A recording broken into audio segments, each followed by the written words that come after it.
इस वीडियो को लाइक करें, हमारे चैनल को सब्सक्राइब कर बेल आइकन जरूर प्रेस करें हमारी न्यू वीडियो सबसे नहीं। यहाँ भक्ति की उल्टा होती है।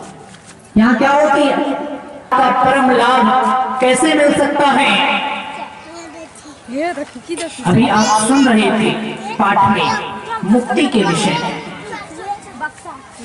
मरने के बाद जो मुक्ति होती है वो वास्तविक मुक्ति नहीं है। आइए इस पर भी चर्चा कर लेता हूं थोड़ा सा। आप सुन रहे थे मरने के बाद जो मुक्ति होती है वो पूर्ण मुक्ति नहीं है। अच्छा, कोई कहे मुक्ति क्या? तो मुक्ति का मतलब आप क्या बताएंगे? मोक्ष। मुक्ति क्या? तो मुक्ति का मतलब क्या बताएंगे? मोक्ष। लेकिन याद रहे, मुक्ति एक तरह की नहीं होती। मुक्ति एक तरह की नहीं होती है। मुक्ति का अर्थ लोग सीधे मोक्ष से ले लेते हैं, लेकिन अगर गहराई से संतों के मत को जानेंगे, गहराई से आध्यात्मिक ज्ञान को जानेंगे, तो पता चलेगा मुक्ति एक प्रकार की नहीं होती। मुक्ति कितने तरह की होती है? कहते हैं सायुज्य मुक्ति, सामीप्य मुक्ति, सारूप्य मुक्ति, सालोक्य मुक्ति। ये चार तरह की मुक्ति। सायुज्य मुक्ति, सामीप्य मुक्ति, सारूप्य मुक्ति और सालोक्य मुक्ति। मुक्ति के कितने प्रकार? मुक्ति के चार प्रकार। लेकिन इन चारों प्रकार की मुक्ति के अलावा एक और मुक्ति होती है। उस मुक्ति को क्या कहते हैं? कैवल्य मुक्ति। उस मुक्ति को क्या कहते हैं? कैवल्य मुक्ति। कहते हैं बीजाक्षरम परम बिंदु नादम तस्योपरि स्थितम सशब्दम चाक्षरे श्रीये निशब्दम परमं पदम। वह कैवल्य मुक्ति ही परम पद है। कैवल्य मुक्ति वो पांचवी मुक्ति होती है। आइए इन चारों प्रकार की मुक्ति को अलग अलग समझते हैं। इन चारों प्रकार की मुक्ति को एक एक करके समझते हैं। सायुज्य मुक्ति, अपने इष्ट के साथ रहना, अपने इष्ट के निकट रहना, अपने इष्ट से युक्त रहना, इसको कहते हैं सायुज्य मुक्ति। इसको कहते हैं सायुज्य मुक्ति। जैसे एक उदाहरण में समझिए, भगवान विष्णु जहां रहते हैं, विष्णु के साथ कौन रहती है? देवी लक्ष्मी रहती है। विष्णु के चरणों में कौन रहती है? देवी लक्ष्मी। यानी इसको आप कह सकते हैं सायुज्य मुक्ति, इष्ट के साथ रहना, सायुज्य मुक्ति। सारूप्य मुक्ति, सारूप्य मुक्ति यानी जैसा इष्ट का रूप है वैसा ही रूप मिल जाए, जैसे वो दिखते हैं वैसे हम दिखने लग जाए। सारूप्य मुक्ति किसको मिली थी? श्री रामचरितमानस में वर्णन है। सारूप्य मुक्ति मिली थी एक पक्षी को। जटायु के पंख रावण ने काट दिए थे। जब जटायु के पंख रावण ने काट दिए तो जटायु को भगवान राम की गोद मिली, और जब भगवान राम की गोद मिली तो श्री राम ने जटायु से कहा कोई वरदान मांग लो। श्री राम की गोद में जटायु थे। भगवान ने कहा कोई वरदान मांग लो। जटायु ने कहा प्रभु,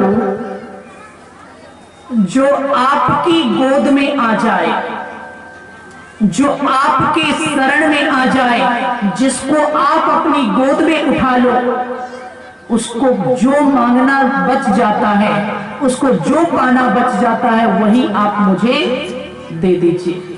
भगवान के मुंह की बात मुंह में रह गई। भगवान ने कहा हे जटायु, तू धन्य है, जो मेरी गोद में आ गया उसे और कुछ पाना शेष नहीं रहता। जटायु ने कहा जो सौभाग्य मुझे मिल रहा है, ये सौभाग्य तो आपके पिता को भी नहीं मिला। आपके गोद में प्राणों का त्याग तो आपके पिता ने भी नहीं किया। जो सौभाग्य आपके पिता को नहीं मिला वो सौभाग्य मुझे मिल रहा है। मुझसे बड़ा भाग्यवान कौन? मुझे कुछ नहीं चाहिए। भगवान ने कहा तुम्हें तो कुछ नहीं चाहिए, लेकिन मेरा क्या, जो मेरी गोद में आ जाता है बिना कुछ दिए नहीं जाता हूं। मेरा मान रखने के लिए कुछ तो मांग लो। जटायु ने कहा जो मांगूंगा वो दोगे? भगवान ने कहा हाँ, जो मांगोगे वही दूंगा। जटायु ने कहा यदि जो मांगूंगा वो देना चाहते हो तो आप भगवान हो, मुझे ऐसा वरदान दो कि मुझ में और आप में कोई अंतर ना रहे। यदि आप भगवान हो तो मुझे भी भगवान बना दो। भगवान ने कहा तथास्तु। गिद्ध देह तजी धड़ी हरि रूपा। गिद्ध देह का त्याग कर दिया और भगवान का जो रूप था, भगवान का जो रूप था बिल्कुल वैसा ही रूप जटायु को दे दिया। शंख, चक्र, गदा, पद्म, कौस्तुभ मणि, वनमाला, मुकुट, सब कुछ एक जैसा। गिद्ध देह तजी धड़ी हरि रूपा। ये कौन सी मुक्ति है? इस मुक्ति का नाम है सारूप्य मुक्ति। इस मुक्ति का क्या नाम है? सारूप्य मुक्ति। इष्ट के जैसा रूप मिल जाए इसको कहते हैं सारूप्य मुक्ति। शामीप्य मुक्ति। शामीप्य, समीप का मतलब होता है नजदीक। सामीप्य यानी समीप का मतलब होता है नजदीक। इष्ट के निकट रहने का, इष्ट के आसपास रहने का, इष्ट के नजदीक रहने का सौभाग्य मिले, इसको कहते हैं सामीप्य मुक्ति। सामीप्य मुक्ति। अब एक होती है सालोक्य मुक्ति। सालोक्य मुक्ति मतलब, सालोक्य मुक्ति मतलब जैसा इष्ट का निवास स्थान है वैसा ही निवास स्थान हमारा हो जाए। जैसा इष्ट का घर है वैसा ही घर हमारा हो जाए। जैसे भगवान बैकुंठ में रहते हैं, विष्णु रूप से भगवान बैकुंठ में रहते हैं। अगर वो अपने किसी भक्त को अपने ही जैसा बैकुंठ बनाकर वहां रख दें, जैसा उनका लोक वैसा ही उस भक्त का भी लोक, उसको भी बैकुंठ में वास दे दे, तो इसको क्या कहेंगे? सालोक्य मुक्ति, यानी इष्ट के समान लोक की प्राप्ति। सायोज्य मुक्ति, सारूप्य मुक्ति, शामीप्य मुक्ति और सालोक्य मुक्ति। याद रहे, इन चारों प्रकार की मुक्ति को पाने वाले को भी जन्म लेना पड़ता है। इन चार प्रकार की मुक्ति को पाना भी पूर्ण मुक्ति नहीं है।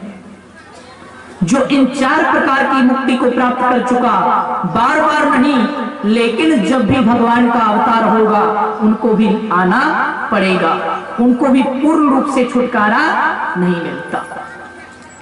इन चार प्रकार की मुक्ति के अलावा एक और मुक्ति होती है।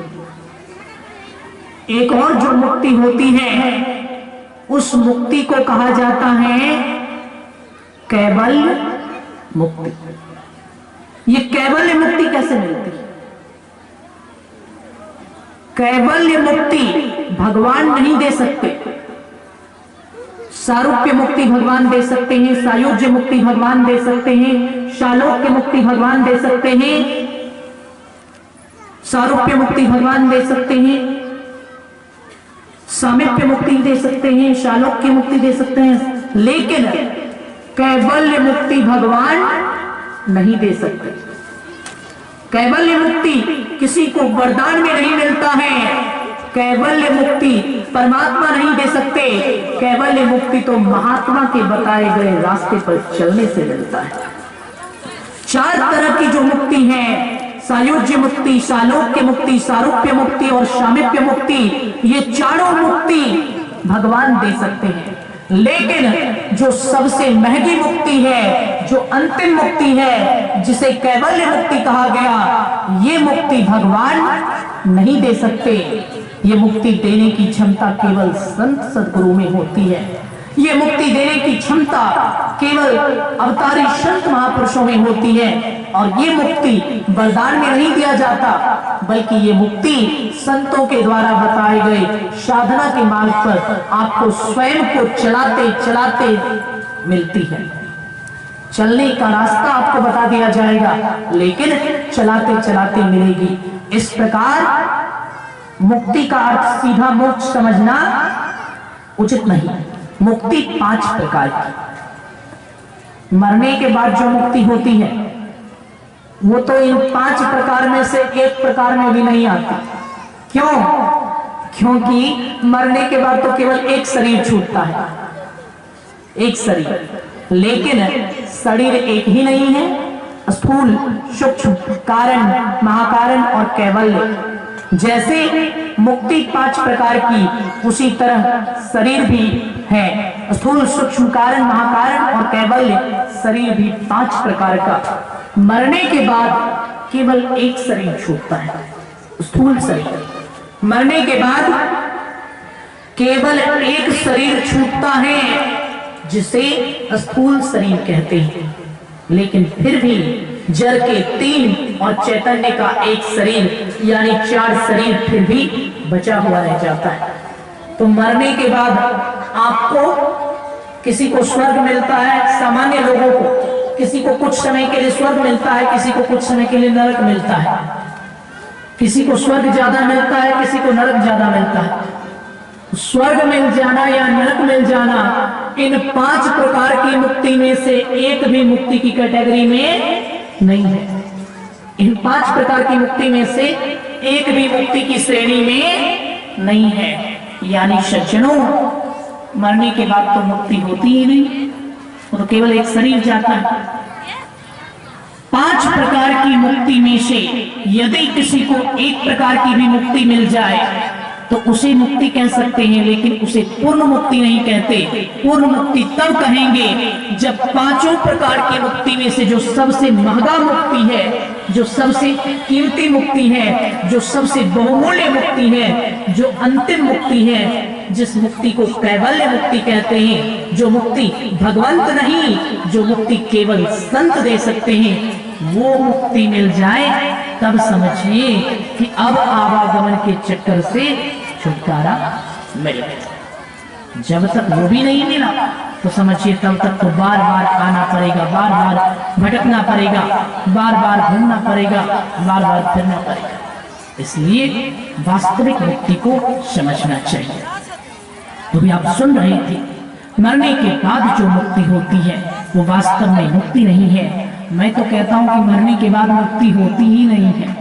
मरने के बाद तो केवल एक शरीर छूटता है, वो भी कुछ समय के लिए, और कुछ समय के बाद फिर नया मिल जाता है। तो मरने के बाद मुक्ति नहीं होती। मरना किसको कहते हैं? संतों ने कहा मरने के बाद कौन सी मुक्ति को मानना चाहिए? मरिए तो मरी जाइए, मरिए तो मर जाइए, छूट पड़े जंजार, ऐसी मरनी को मरे दिन में 100 बार। एक बार मरो तो हमेशा के लिए मर जाओ। मौत हो तो ऐसी मौत हो कि दोबारा मरना ना पड़े। जन्म हो तो ऐसा जन्म हो कि दोबारा जन्म ना पड़े। मरिए तो मर जाइए, छूट पड़े जंजार, ऐसी मरनी को मरे दिन में 100 बार। मृत्यु ऐसी होनी चाहिए कि फिर मृत्यु ना हो, और जन्म ऐसा होना चाहिए कि फिर जन्म ना हो। इसी को मुक्ति कहते हैं। बाकी अन्य किसी लोक में चले गए, स्वर्ग लोक में चले गए, मुक्ति नहीं है। पितरलोक में चले गए, मुक्ति नहीं है। भूतों प्रेतों के लोक में चले गए, मुक्ति नहीं है। मुक्ति 5 प्रकार की है, और 5 प्रकार की मुक्ति में भी सब अर्ध मुक्ति है, और एक जो अंतिम मुक्ति है वही पूर्ण मुक्ति है, उसे कैवल्य मुक्ति कहते हैं। इस प्रकार की मुक्ति मिले तो जीव का परम कल्याण होता है। इस प्रकार की मुक्ति मिले तो आवागमन के चक्र से हमेशा हमेशा के लिए छुटकारा मिलता है। इस प्रकार की मुक्ति मिले तो आवागमन के जंजाल से हमेशा हमेशा के लिए मुक्ति मिल जाती है। इसी को वास्तविक मुक्ति कहते हैं। तो अभी